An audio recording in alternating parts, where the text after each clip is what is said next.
terms of this style of opening, we have learned this oval entry for P, B, and R. And then we've also learned this for T and F. And then for Z, you have something like this. And then for X and Q, you have an oval. The next letter group we have is letter U and Y. I think this is the last letter group that will have this initial oval as the defining characteristic for their first entry stroke. So we have that big oval still, but this time we are transitioning it into this compound curve stroke. When you put your alphabet together, I would like you to keep in mind the oval choices that you have made in these letters. You want to harmonize them with each other. So let me write P, B, R, T, F, Z, X, and Q, and then you have your U and Y. Let me double check from my cheat sheet. Oh no, I spilled my ink.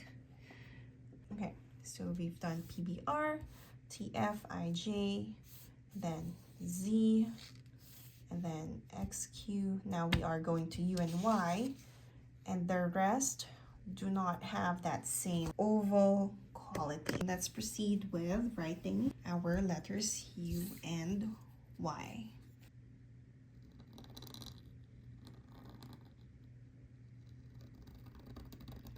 So for this stroke of U, I want you to imagine that you are making a figure 8 still. It's a nice compound curve, graceful curve, and then we will connect it with a second stroke that is not quite as tall as your first stroke. You could also think about that stroke as a mirrored image of your capital stem stroke. So our capital stem stroke is like this. You're mirroring it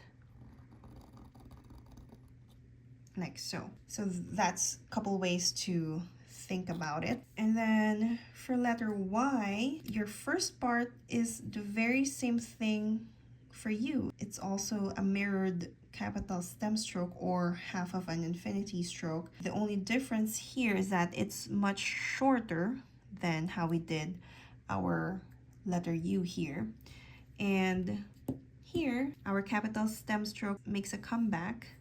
It's the same capital stem that we used for T and F, where the starting point is not quite as high. So for both letters, you want to start the second part of the letter lower than how we did the first one. And like I said, our ovals here would have the same qualities as before, wherein it's more oblique than our slant. Let me do a letter Y.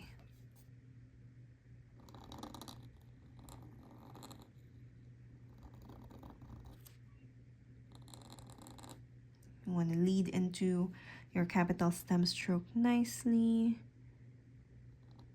Start with a hairline and then end with a terminal dot.